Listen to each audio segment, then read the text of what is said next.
Greetings, family, peace, and blessings to all of you. Thanks for joining me for another live session. Welcome to our new and returning listeners. If this is your first time joining us for a live, be sure to put that in the chat. I'm so glad that you're able to join me tonight.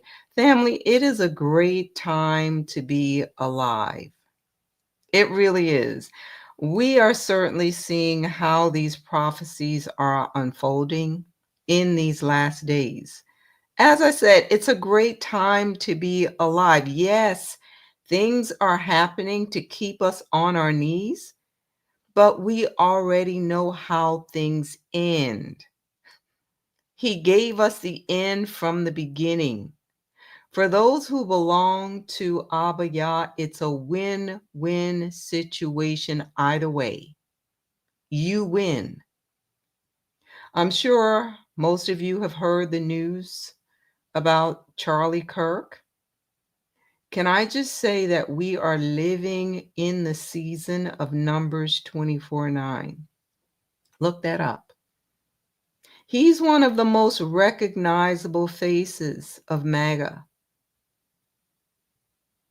Numbers 24:9. Someone post that in the chat. We definitely agree with this nation's administration in saying that we need to condemn political violence. That's a good thing. Political leaders and those in that circle, they believe they should have the right to say whatever they need to say. But do they condemn the citizens for doing the same? Do we have that right? Or are we being censored and things we say erased because it does not fit in with the narrative? So as I said, it's a great time to be alive. I believe prophecies are unfolding. Things are happening for us to be able to see the hand of the Most High at work because we have no other defender. We have no one to fight for us. No one fights for us. No one stands up for us.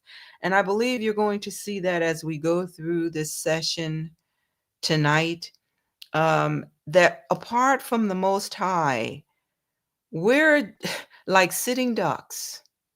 Anyone can take pot shots at us, but for the Most High, but for his power, we have no defender. None.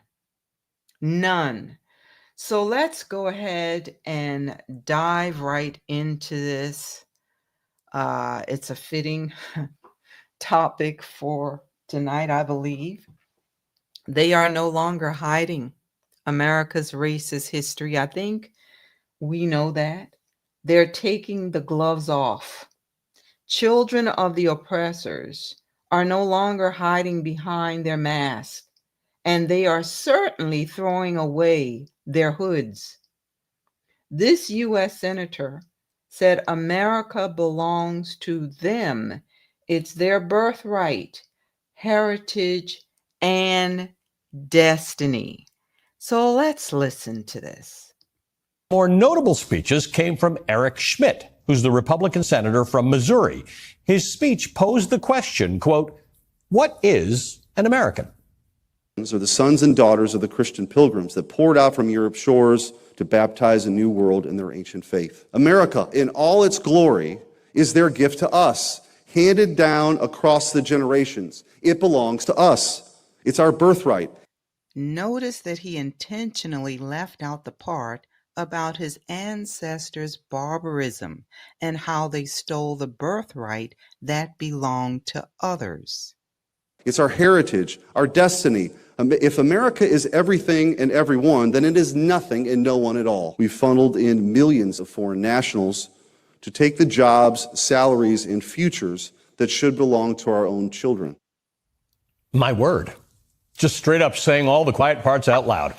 As the Associated Press writes, the conference, quote, underscored the movement's vision of an America rooted in limited immigration, Christian identity, and the preservation of what speakers called the nation's traditional culture, end quote. According to Senator Schmidt, and I remind you, this is a United States senator, America is a country by and for Christian Europeans. He decries immigration, though he conveniently enough leaves space for the 19th century German immigrants from whom he is descended.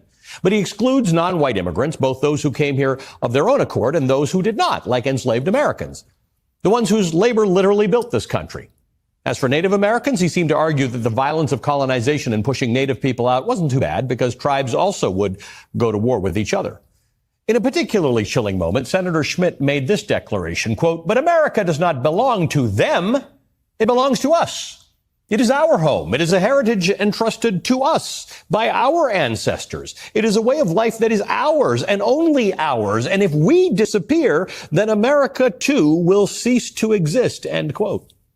If we disappear. I cannot stress this point enough. This is not some random podcaster at a fringe conference.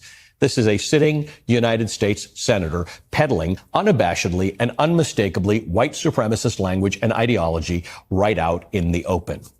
Keeps talking about they, by the way. I think I may have found the they. Joining me now is Nicole Hannah-Jones, reporter for the New York Times Magazine and the creator of the landmark cross-platform, the 1619 Project. She's also the founder of the Center for Journalism and Democracy at Howard University. I think you might be the they.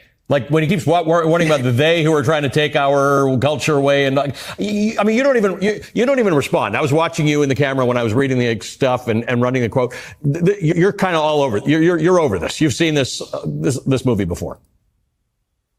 Yeah, I mean, we are the they, Ali. Yeah. You, me. Yeah.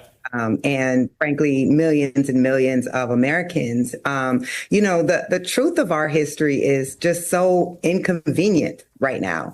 And as I was listening to this, I'm actually appreciative, right? Because for years, Republicans have fought historical frameworks that taught with mounds of supporting evidence, including actual words of our founders themselves, that America was founded as a racist, white supremacist nation. I mean, this has been their critique of the 1619 Project and other texts like that they're asserting that, we were founded as a fundamentally white supremacist nation. So it's actually refreshing to see someone telling the truth, just to admit that this is what they think America was founded on and who they think America is for. It's also, of course, very ironic for him to claim the Pilgrims of 1620, but then say that his own family came here in Germany in the 1840s, and that somehow that makes him more of an American than me and my ancestors, knowing the first Africans came before the Pilgrims in 1619, and that by the time his ancestors arrived in 1840, most Black people here were born in America, because we had stopped importing Africans in 1808. So that somehow you could admit that you yourselves descend from immigrants who come when, what drew them to these shores was the wealth created by Black labor and the theft of land through indigenous genocide, and think that you can erase all of us from being America. Frankly, it's refreshing to see them just explicitly argue this now. Because we've known they've used dog whistles for years to say this thing, and now they're feeling liberated to say it very clearly. They have been emboldened to say the quiet part out loud, you all. This is a United States senator. He's a German Roman Catholic. Listen to this from Slate. It says Schmidt makes clear that the problem of immigration is not that people violate the rules or that the rules are not enforced.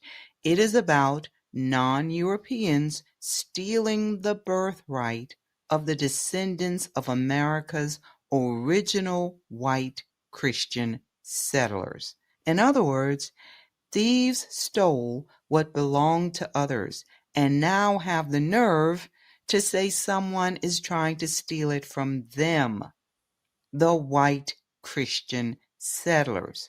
How twisted do you need to be to make a statement like that? And then, of course, you see how he wrapped it all up in Christianity.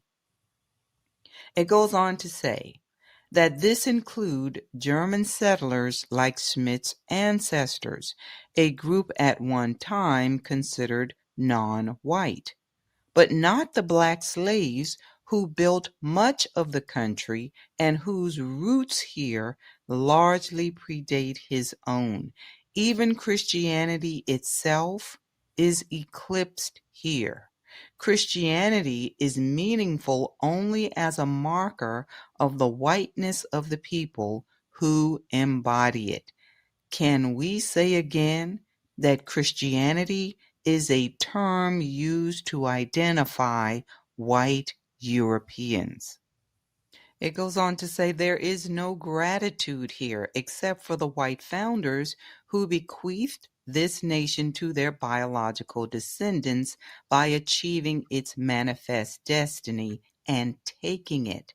There is no obligation here, no grace, no Christian mercy, no reckoning with past crimes, and particularly not with the dispossession of Native Americans or the enslavement of Africans, both of which are literally celebrated. Maybe he should read this article from Harvard because he has forgotten where he really came from. The article is entitled Originators of Indo-European Language Family. The caption says ancient DNA locates the geographic origin of Proto-Indo-Europeans and Proto-Anatolians and describes their early migrations out of the Caucasus, Lower Volga, and North Pontic regions of present-day Russia and Ukraine. Did it say America? Simply put, America is not their homeland. Normally, when you hear a speech like that, it's because there was leaked audio from a conversation that wasn't supposed to be recorded. Like, this is actually televised. There's these movements in America, this blood and soil idea. There's the great replacement theory. He handled all of it in his speech. In fact, the speech was much longer than what we showed, but even in that little segment, he handled all of it, right? That this is our land. They are somehow infringing on it, although even you do the simple math and say that your ancestors were here before his were, but we don't get into that debate. But this replacement theory, if we lose, America is over.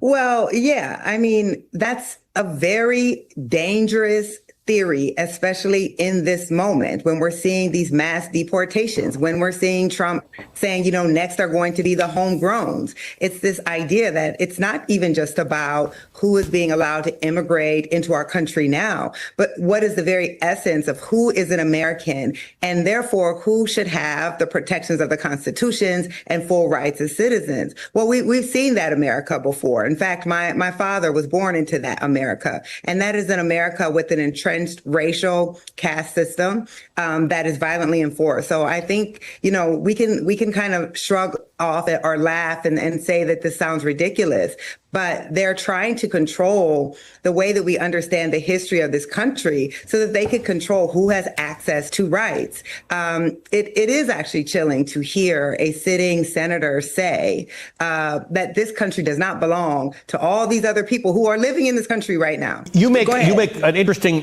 point, both in the 1619 Project, but just generally, and that is the economy of this country was able to surpass that of many other economies because we had this free labor, basically. We had brought all these people in. America was able to advance very quickly right after the Revolutionary War. It didn't take long before it overtook the GDP of Great Britain. We're in that moment again where we're rounding people up and we're getting rid of them, and we're going to see this affect the economy once again. But that doesn't seem to work into their argument, right? That other people who maybe don't look like us and come from places that, meaning Eric Schmidt and where he comes from, are useful to us when they enrich us. And when we're done with that, we don't need you anymore. You're not actually part of us. This is why there is an effort to not just purge our ability to understand the truth, but for them to take the reins of museums, right? Of what monuments can go up, of how we teach history at our parks and in colleges and in high schools. Because if we understand the real history of this country,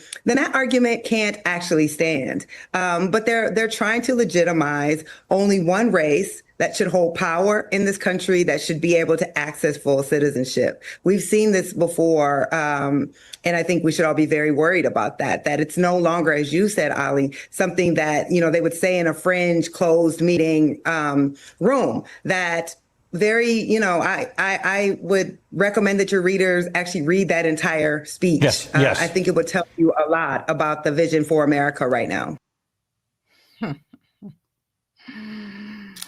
Yeah, so let's talk about the purge. Let's talk about that purge.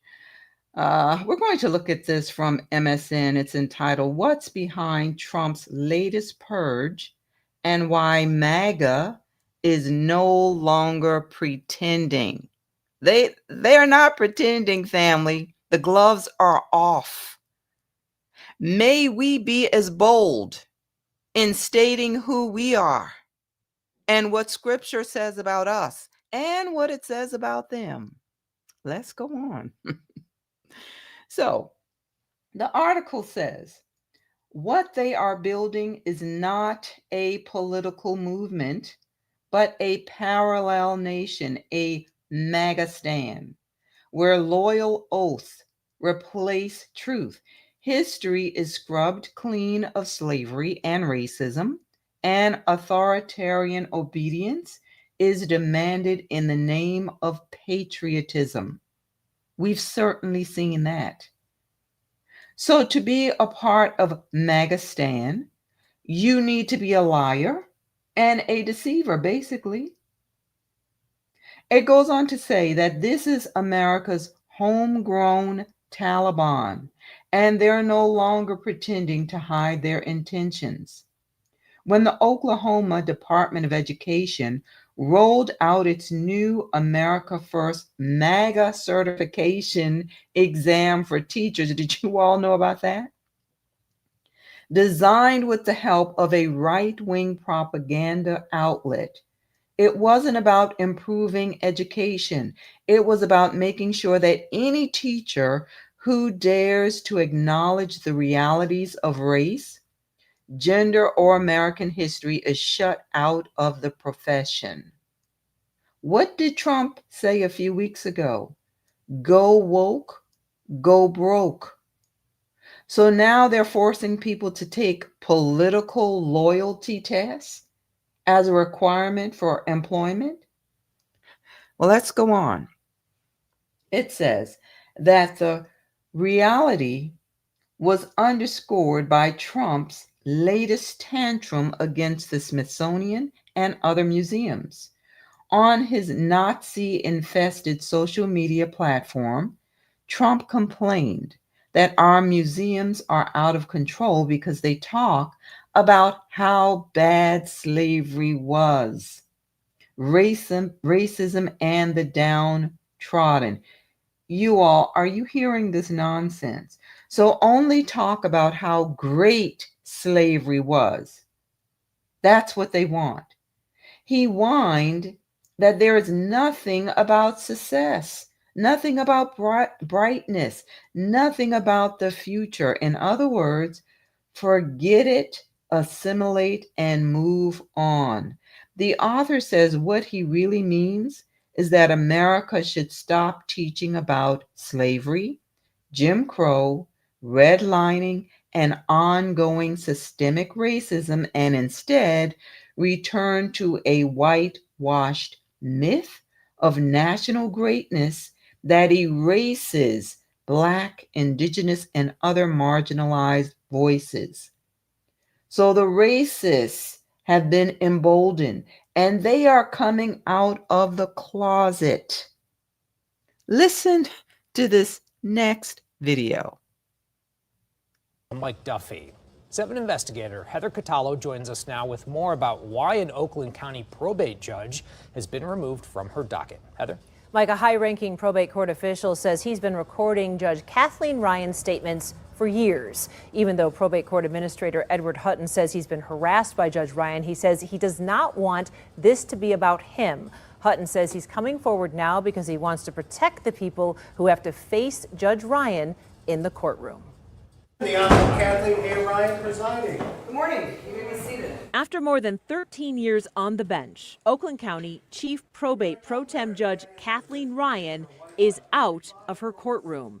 Chief Probate Judge Linda Hallmark removed Judge Ryan from her docket last week, announcing that a complaint about internal allegations of unprofessional conduct was sent to the Judicial Tenure Commission. Judge Ryan was arrested in 2021 for domestic violence, but those charges were later dismissed. And now she's back in the headlines. Well, if you're black from any other country, you're doing way better. If you're an American black person, then you're a lazy piece of. The 7 investigators have obtained the recordings that county officials say prompted Judge Ryan's removal. Why did you start recording the calls? I just felt like it wasn't going to change. Nothing's manipulated in it. It's conversations that I was a part of, and I'm absolutely willing to testify to the authenticity of every single one of them. I can honestly say that, okay, I'm not systemically racist, I'm a new racist. Yes, you heard her correctly. I just want to make it right. I haven't filed a lawsuit. I'm not looking for a payday. I want to keep my job and do it in peace. And I want the people in Oakland County that come to court to get a fair shake, to have their day in court, to have an unbiased trier of fact. In that email, Hutton said Judge Ryan, quote, has vocalized her hate and contempt for various protected groups. Once the recordings were shared with those state and county officials, Judge Ryan was removed from her docket. The question is, how many people have been negatively impacted by this woman when they entered her courtroom? How many people? You can just imagine. If he hadn't reported it, imagine how many people would still be impacted by this woman. Let's go on.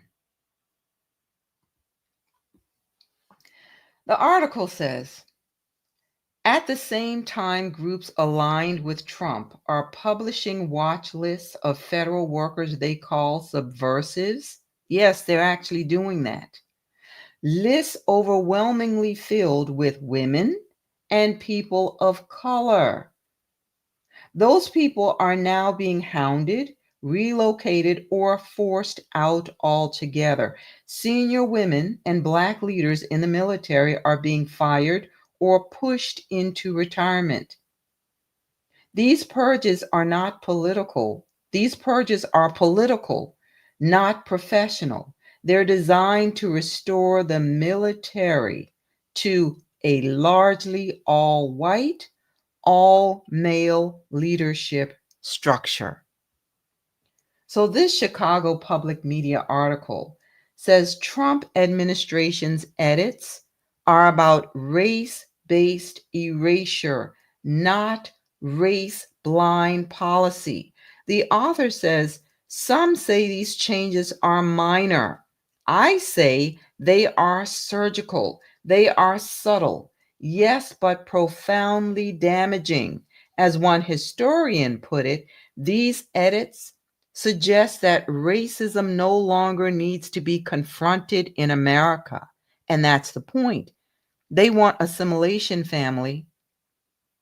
They are saying put a pin in it and move on.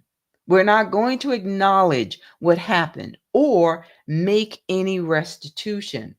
This article from The Hill says Trump seeks a return to America's racist roots, and he's moving fast, and he certainly is. We're only 8 months in, and it seems like it's been 3 years already. And now radical groups are joining forces. This article from Al Jazeera is entitled, "The Boogaloo Movement Has a New Strategy." Some of you may have heard about this group already. It says members of the anti-government movement are calling for cooperation with left-wing groups that were once adversaries. In other words, the enemy of my enemy is my friend. It means that two parties will learn how to work together against a common enemy. Now, they say that they are not the people versus the people. Their movement is about people versus the government. But I guess time will tell who the common enemy is. It goes on to say that the Boogaloo movement made its mark over the summer of 2020 when men clad in Hawaiian shirts bearing AR-15 style guns began showing up at BLM protests after the death of George Floyd.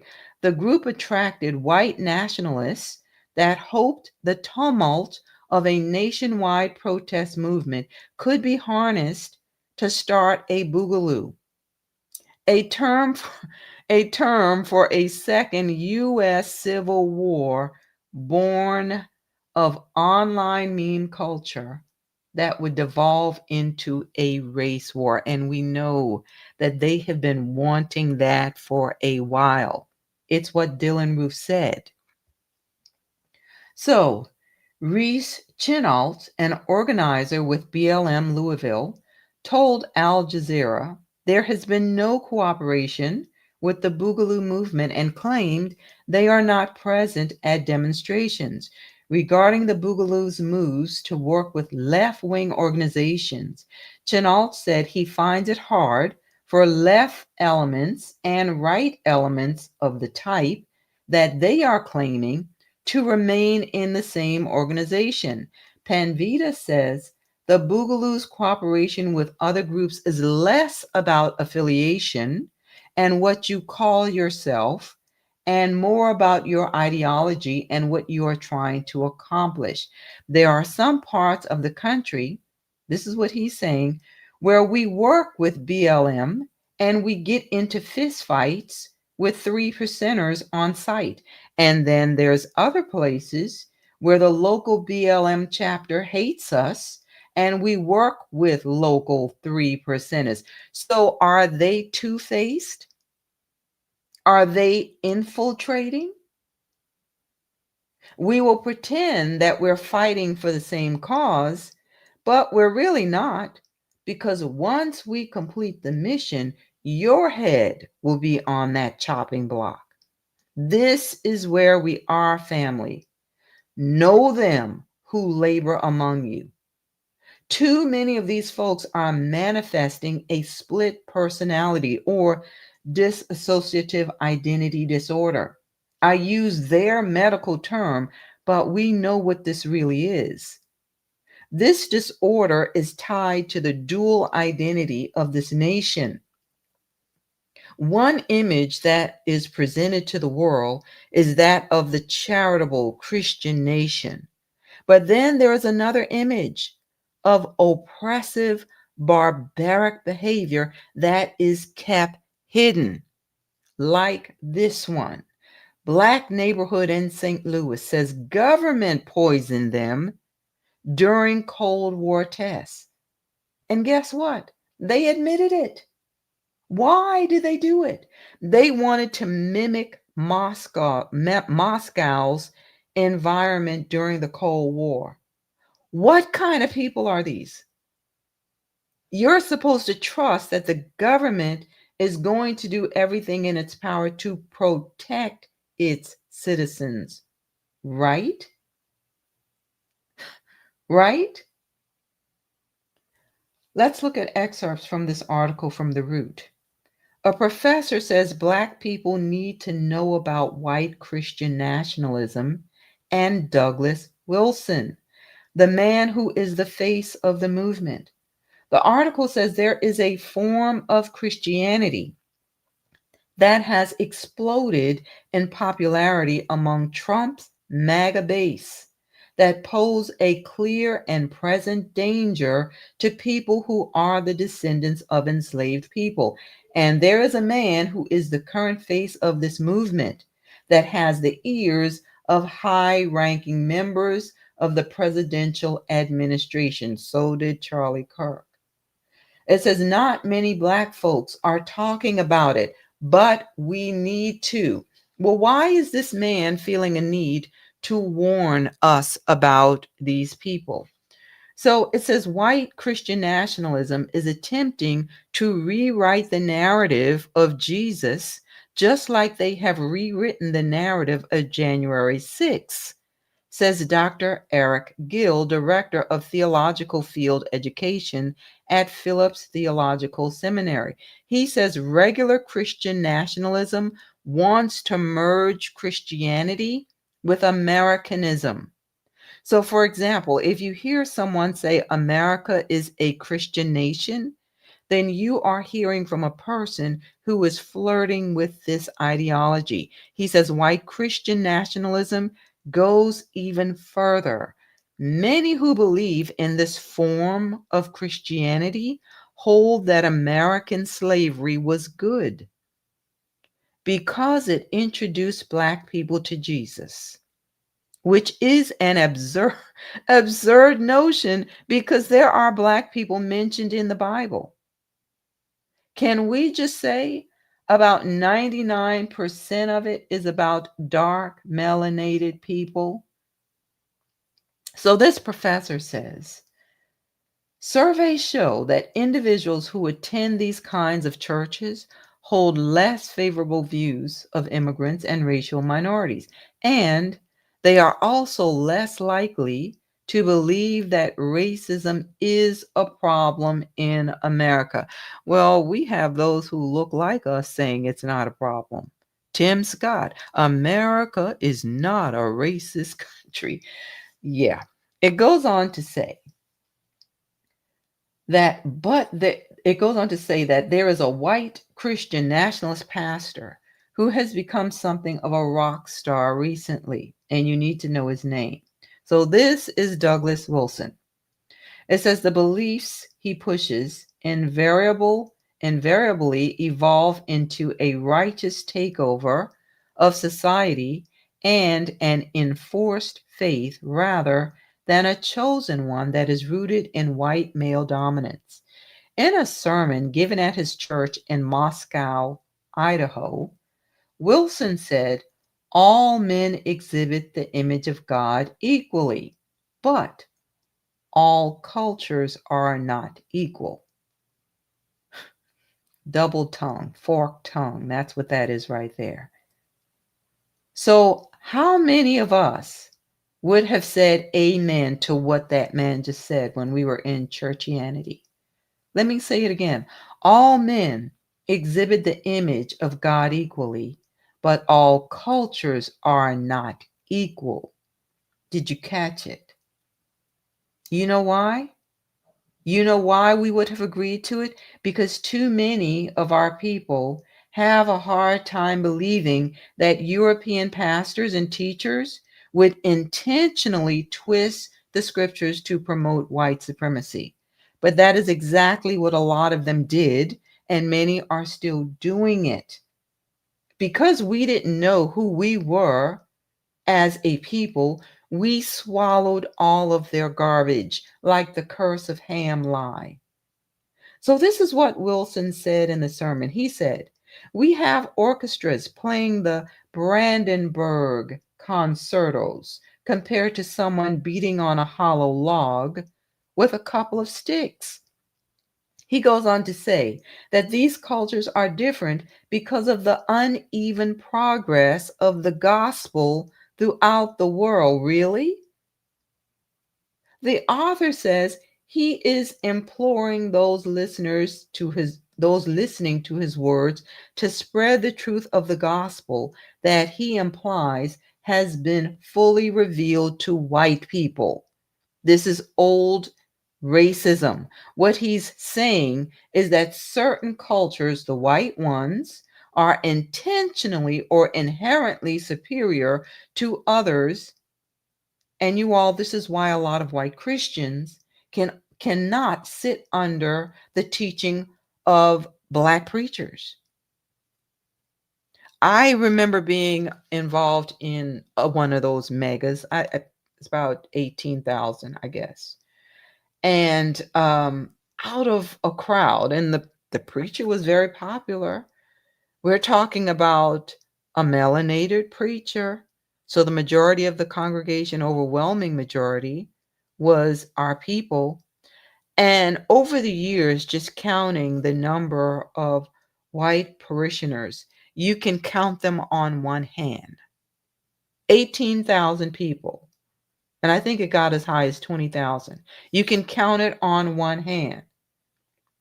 So white Christians can only sit under the teaching of white preachers because they see melanated pastors as inferior. They don't have it all. Their teaching is better. Let's go on. Let's see what this preacher has said in the past, this Pastor Wilson. This comes from the Independent. It says, pastor with ties to Pete Hegseth. That says it all right there, doesn't it?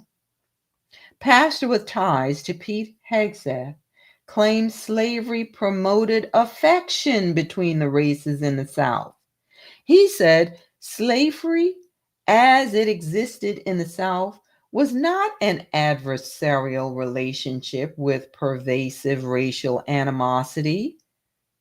So, why did the enslaved people keep trying to run away? What was wrong with them? I mean, why was Harriet Tubman trying to break up these affectionate relationships? This man says there has never been a multiracial society which has existed with such mutual intimacy and harmony in the history of the world. Now, when he says mutual intimacy, are we talking about the part where the slave owners were forcing themselves on the men, the women, the boys, and the girls? He says the credit for this must go to the predominance of Christianity. Yeah, those slave owners forcing themselves on the men, the women, the boys, and the girls were Christians. You all, there are no words. But do you see why Trump is now saying, talk about all of the good things that happened during slavery? It was good for them. That's like a man raping a woman and then turning to her saying, was that good for you?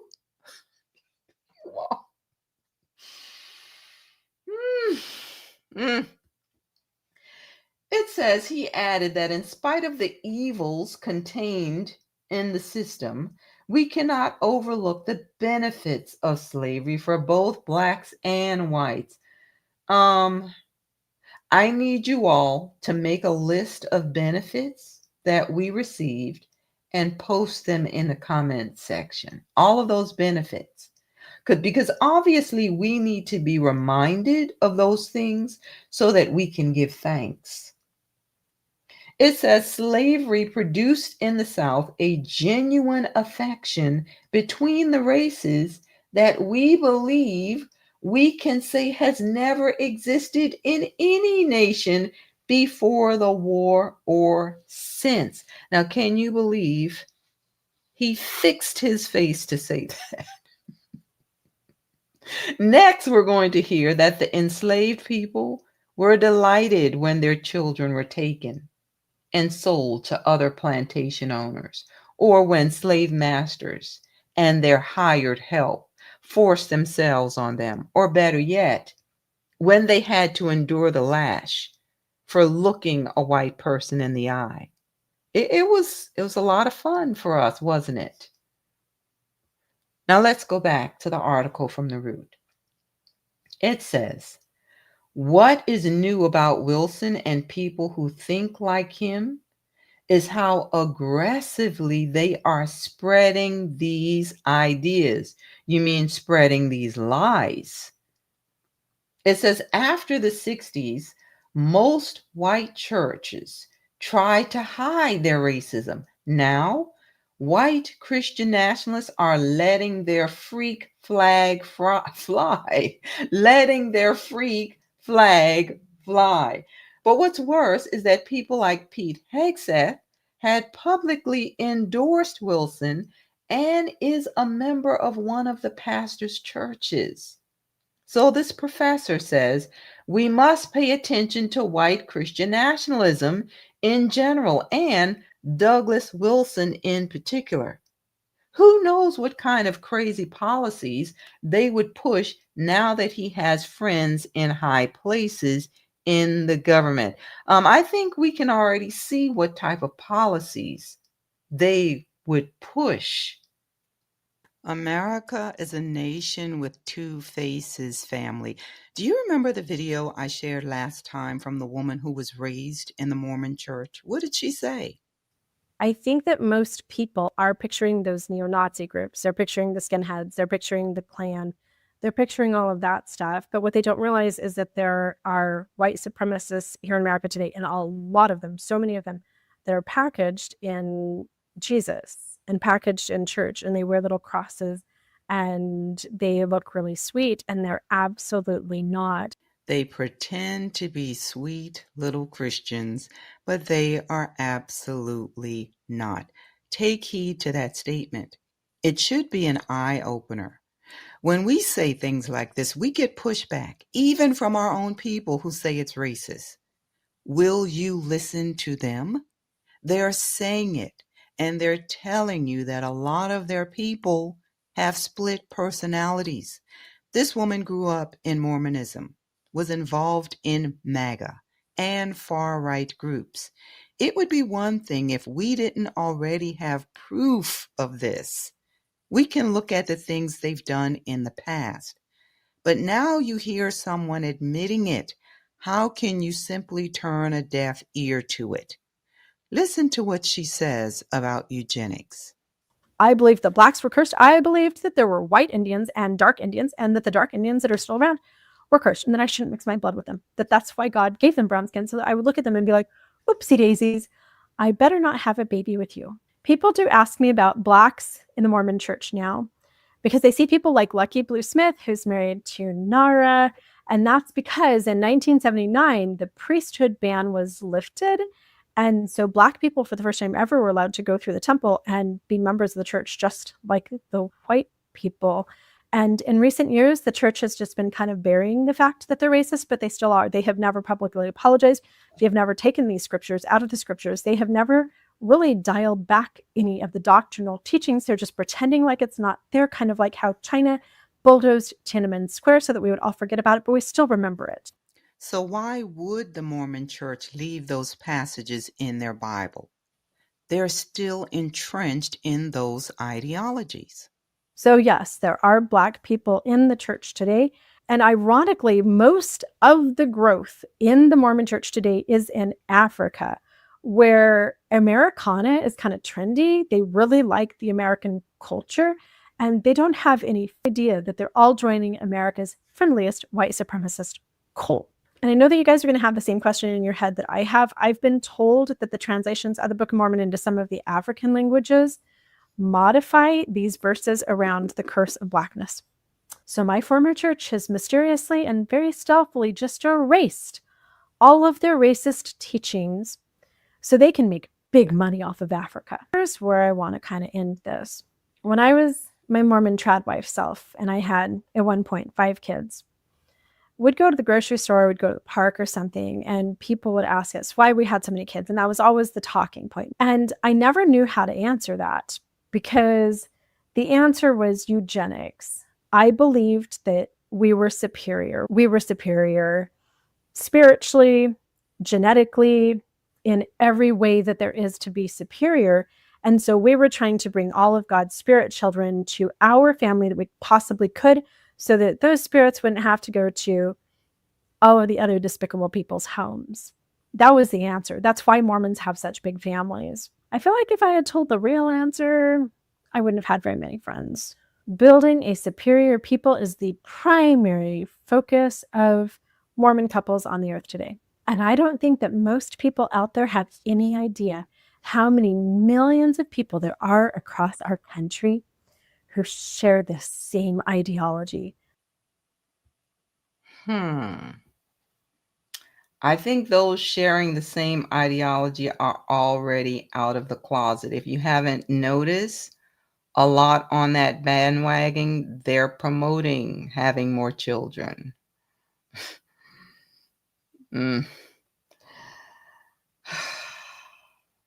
That is why, you all, we have this U.S. senator saying the quiet part out loud. That's why he's doing it. Listen to how he defines what it means to be an American. He said, "The nation is not based on the idea of equality or freedom or any other ideal." Well, then they lied. They need to tear down that Statue of Liberty, don't you think? He says, "Neither is it accessible to people of all races and religions. It is fundamentally a white homeland." He's not the only one saying this, you all. They are making it plain so that you won't be confused about this. For all of the so-called Black MAGA folks, you may want to read this slowly so that it will sink in. He said white Europeans who settled America and conquered the West believed they were forging a nation, a homeland for themselves and their descendants. He goes on to say that America is their birthright, their heritage, and their destiny. He says America is not a universal nation. It says implications of this vision are serious. This is a repudiation of the Constitution and the core of a national identity that includes all its citizens. It means that to be an American is not about citizenship at all. So, what is an American? Well, Schmidt answered that question, and now he's going to make it plain. An American is a white person. Let me say it again for the people in the back. He's saying an American is a white person. Americans are white people. He's not mincing words. He says America is a white homeland that organically binds together white people of the past, present, and future. Listen, he says its policies must be guided for their benefit if they are to succeed. Pause and think on that. Now let's see how he ties religion into it. He said they, as in the white Europeans, are the sons and daughters of the Christian pilgrims that poured out from Europe's shores to baptize a new world in their ancient faith. Now, which faith was that really? He says they were devoted to their cause and their God. Which God are we really talking about? This one on the right, the one who looks like them. Listen to what he said. He said they destroyed the Native Americans because the white Christians were superior in strength and perseverance. Now, the author says this senator and others like him see non-white people as usurpers of their white nation and its resources. So you all are usurpers. But here's a news flash. They're all going back to the Caucasus if they make it out of here. Listen to this from Isaiah 13:11 through 14. The Most High is speaking, "And I will punish the world for their evil and the wicked for their iniquity, and I will cause the arrogancy of the proud to cease and will lay low the haughtiness of the terrible. I will make a man more precious than fine gold, even a man than the golden wedge of Ophir. Therefore, I will shake the heavens, and the earth shall remove out of her place in the wrath of the Most High of hosts, and in the day of his fierce anger. And it shall be as the chased roe, and as a sheep that no man taketh up. They shall, every man, turn to his own people, and flee every one into his own land. So the thief will have to give back everything he stole. They may want to share this scripture at the next convention. They are the usurpers, not the Native Americans or the people who are already here. They are the thieves and liars. And the day of reckoning is coming. It is soon at hand. Let's go on. So the senator went on to say that America does not belong to them, the usurpers he's talking about. He says it belongs to us. It's our home. It's a heritage entrusted to us by our ancestors. Then he said this: if we disappear, then America will cease to exist. Well, we're actually going to get the opportunity to see if that's true.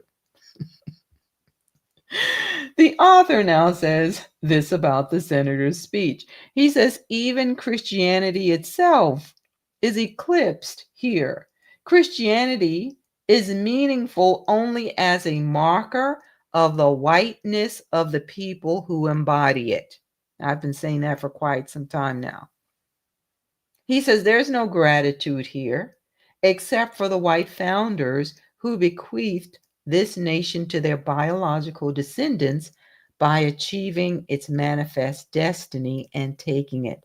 There's no obligation here, no grace, no Christian mercy, no reckoning with past crimes, and particularly now with the dispossession of Native Americans, or not with the dispossession of Native Americans or the enslavement of Africans, both of which are literally celebrated. He goes on to say that this speech and the conference demonstrates that the MAGA coalition's endgame is about not just fighting illegal immigration, affirmative action, and DEI.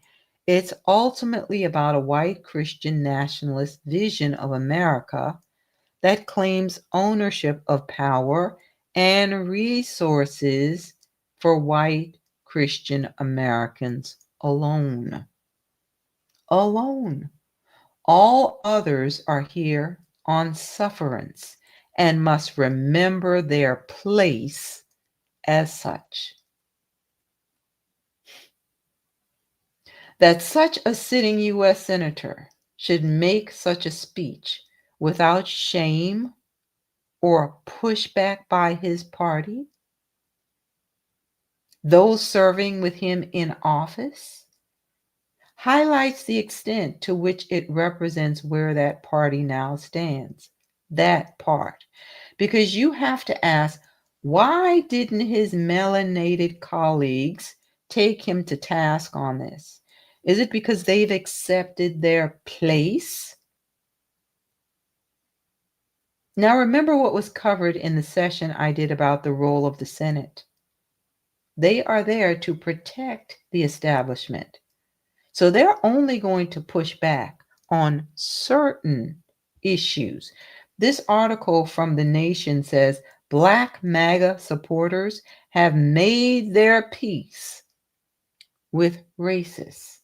It says the silence of Black MAGA supporters in the face of Trump's and Vance's bigotry during the campaign had carried over to the second Trump era. Now that he's president again, their voices are being quelled as his white power autocratic government takes shape. And can we not see that this is true? Where are they? What are they fighting for? Well, some of them are speaking out about immigration. Some are speaking out about jobs. Some are speaking out about Epstein. And some are solely focused on the people in France and who they married, as if they didn't make a choice there. They chose to marry it, whether it's a male or a female. They will focus on those things, those comfortable topics, you know. Okay. Let's go on. The president, it says, has spent almost every day of his second term in office so far raging against diversity, equity, and inclusion, issuing executive orders of a white nationalist flavor, attacking a federal workforce that's disproportionately people of color, and making it clear that rolling back civil rights and Black social and education advances is one of his top priorities. Nearly every move of his has involved nods to racist themes and aims. That includes his effort to defy the Constitution and try to eliminate birthright citizenship. Can I just say here that Trump is doing everything that the puppet masters behind the scenes told him to do?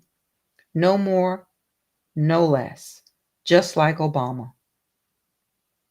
They answer to those who are truly running things. That's who they're answering to. Democrats are no better. So don't even get it twisted that that's who I'm for. No, no, no. I've already done sessions on this. This two-party system is a sham. That's all it is. It's a sham. So, family, again, as I said, there are a lot of things happening that's forcing us to our knees. And we need to pray what the scripture is saying about us in these last days. We need to be praying, Abba Yah, fight for us. Come to our rescue. You are our deliverer. We have no other help apart from you. Apart from the Most High, we fail. We cannot stand against these wicked people in our own strength. We need Yah's army.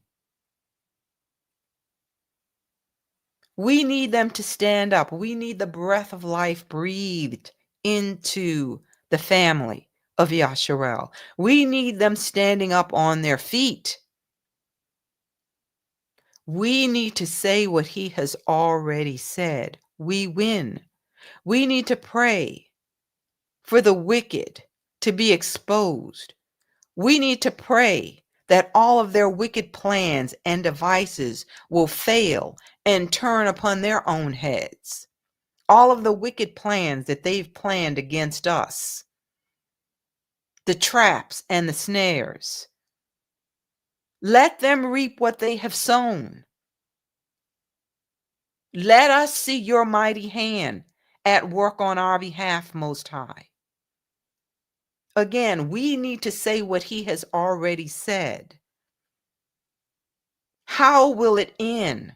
Pray the end. He told us the end from the beginning, right? Well, use it. That's how you need to pray. Not woe is me.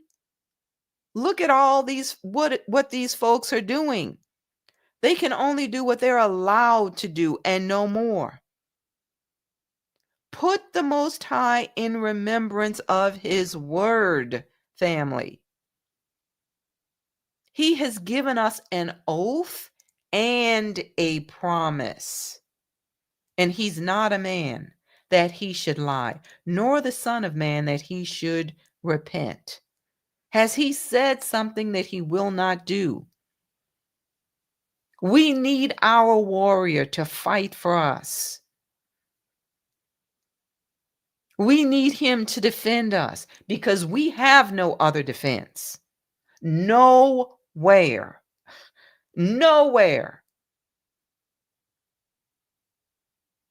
They fight for their causes, their interests. Other nations fight for their people.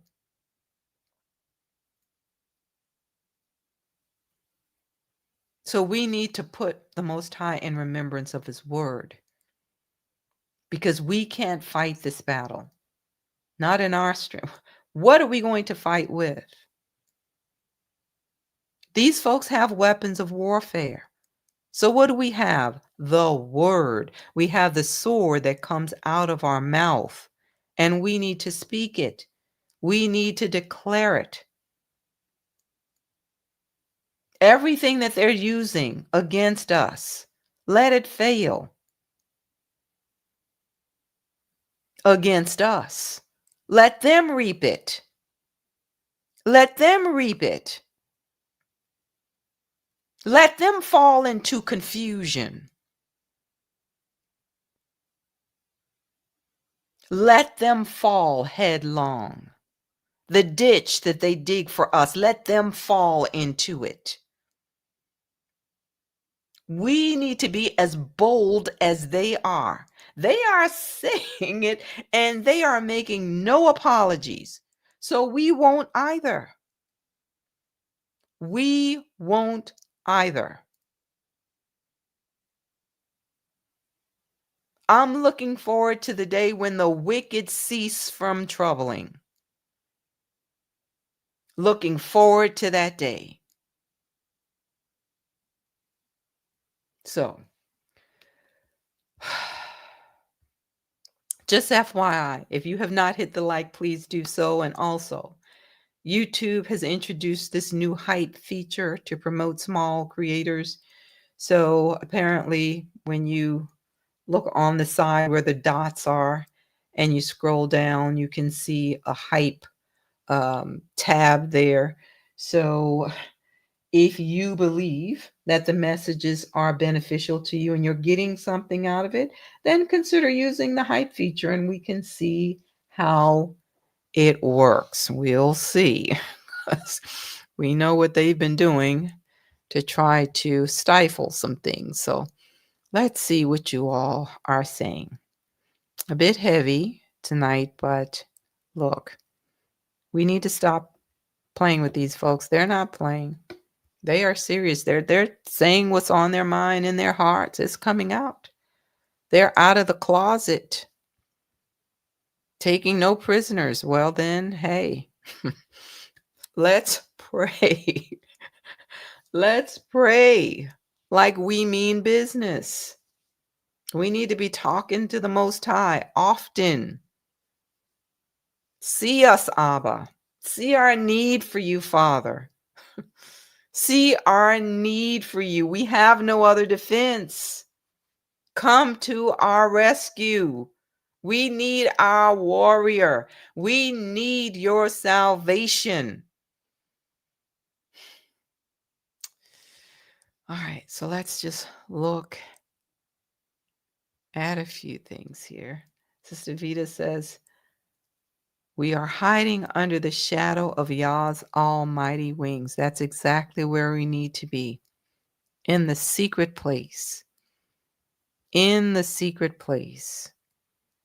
Depending on him. Looking to him. Looking to the rock. Looking to the only one who can save us. The only one who can help us. Because they really think they have the upper hand right now.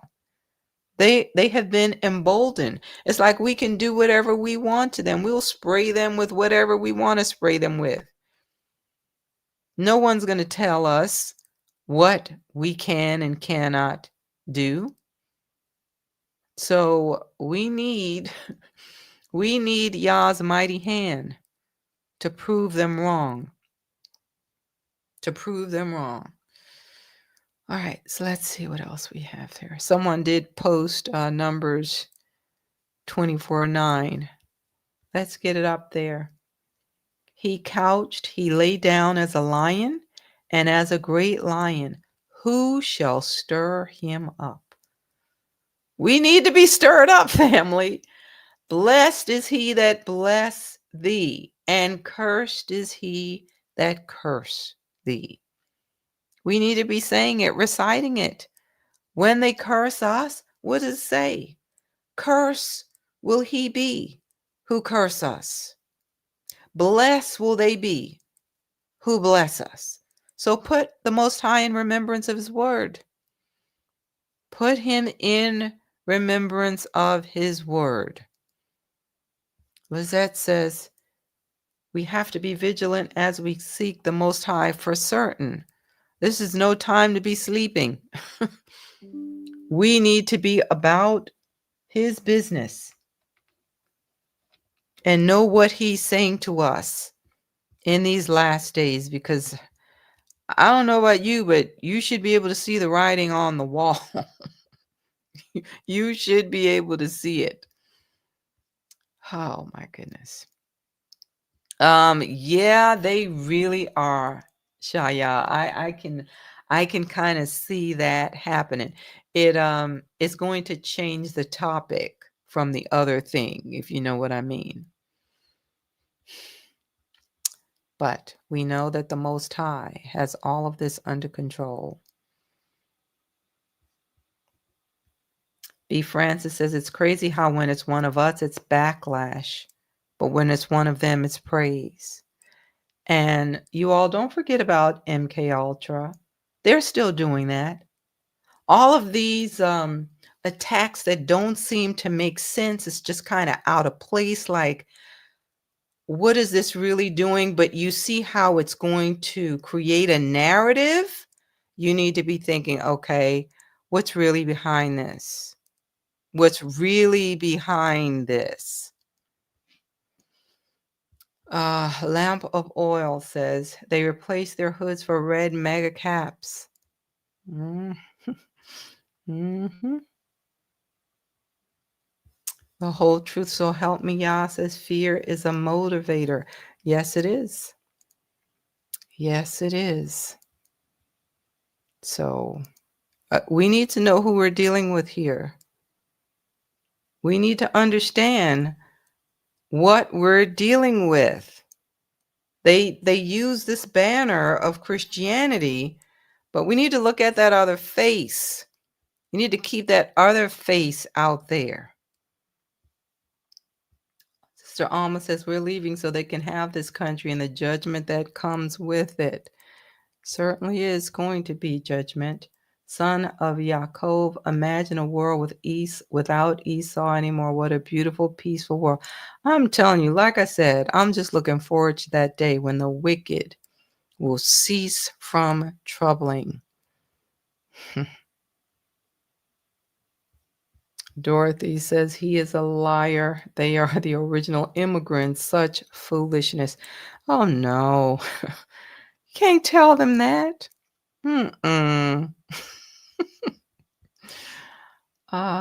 Cadmiel. Same old same, nothing changes but the tongue that wags. Saw says they are too wicked to stay on this planet. Well, they're trying to go to Mars, so, ask Elon about that. Salima, Peace Joy, says that's why they're going to pay for what their ancestors have done. They claim they had nothing to do with it, but hearts show they are their answers. They are. But they're basically saying, we don't want to talk about it. You need to move on. Look, and when you have folks who look like us from other countries coming out saying the same thing, that's when you just... Oh, yeah. You have to go in on prayer on that one. It's like, really? Really?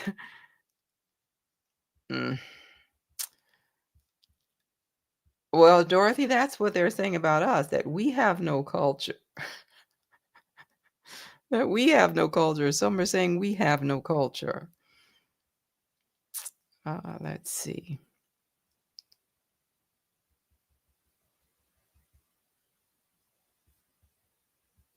Brother Charles says, are the pilgrims or are they pilgrims or were they criminals?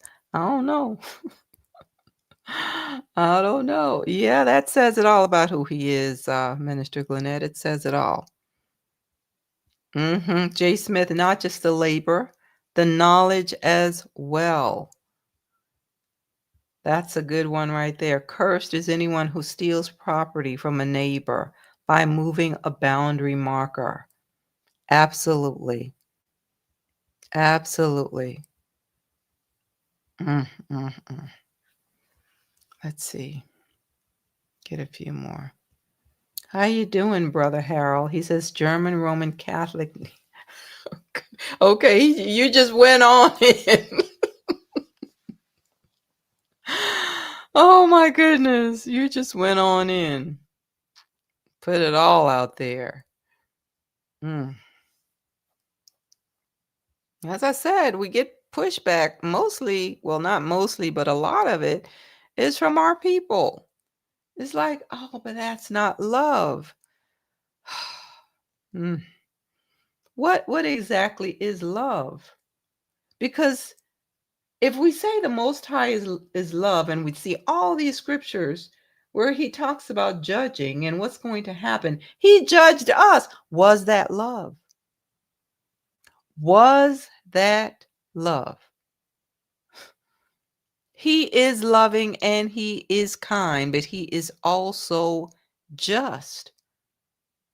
Was it love when the flood came? Was that love? So all of you with, oh, well, we just have to love. Okay. Okay. We do have to love and we should, but we cannot pull the cover over wickedness and turn a blind eye to it. No, we're asking the Most High to judge this. We're asking him to judge it. Let's see.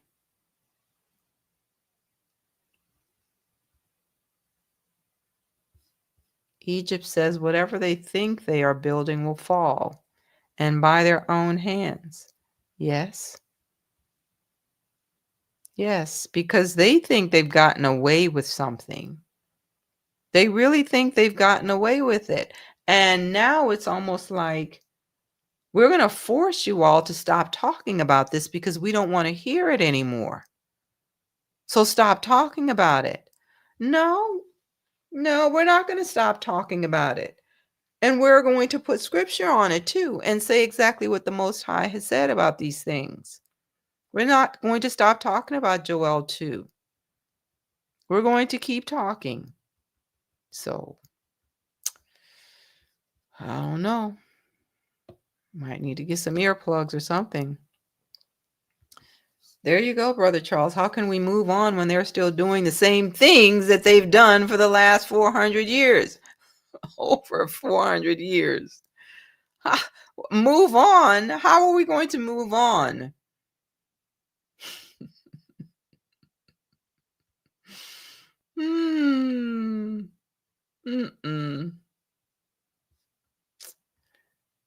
Team Truth says, curious who's funding the Boogaloo movement. Yeah, I wonder who's funding them. But yeah, look, no, I don't trust that at all. I mean, I'm not for BLM either, BLM. I'm not with them either. We just cannot assimilate and join in together. We're looking for something. We're expecting something. So,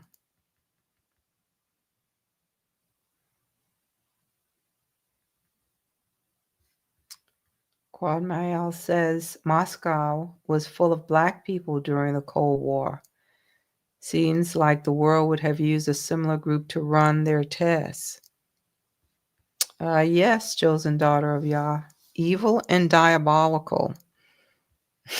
Sister Cece's calling them the Canaanites.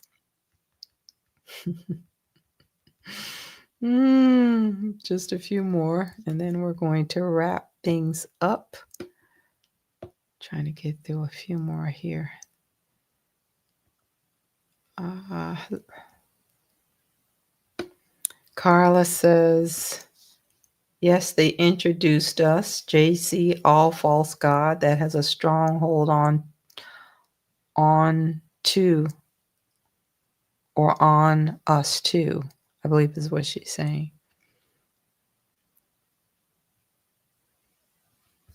Mr. Original School is saying UTFO said it best in 1986 split personality. I mean, you all better look at this stuff. Look, we know what's really behind it. But yeah, there are two faces. There are two faces. Lily Michelle says Black Mormon membership is all and only about money. That's why the Catholic Church is putting churches in all these places. That's really what it's about. Bring in more money, increase the membership. That's what it is. But when it's time to fight for us, where are they? When it's time to speak up for us, where are they?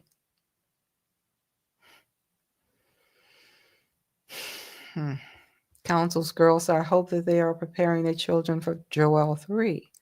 These things are coming. It's going to be hard. It is really going to be hard. I mean, it's going to be hard to watch some of these things, but these things have to come to pass.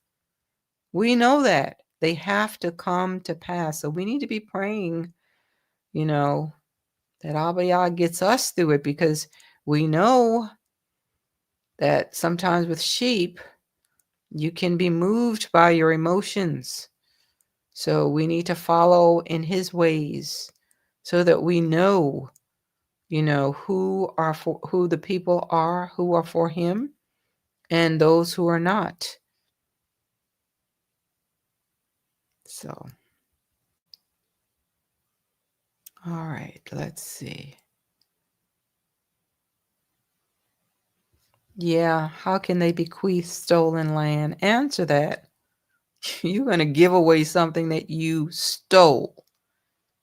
Really? Really? All right. Well, I tried to get through a lot of them, but I know you all got comments, but thanks for being with us for another live session. Of course, we're going to keep hitting at this, keep putting it out there, because we have too many of our people who are still asleep. So we need to keep saying it and saying it and saying it so that they can wake up and walk in the truth, so that we as a people can cry out to the Most High again. We know that certain things must happen so that will come to pass as well. So we need to be ready. We need to be ready. So again, remember to hit the like for us. And again, if you are interested in trying out that hype feature, please go ahead and hit that one as well. And I want you to join me next time, family. You all have a great rest of the week.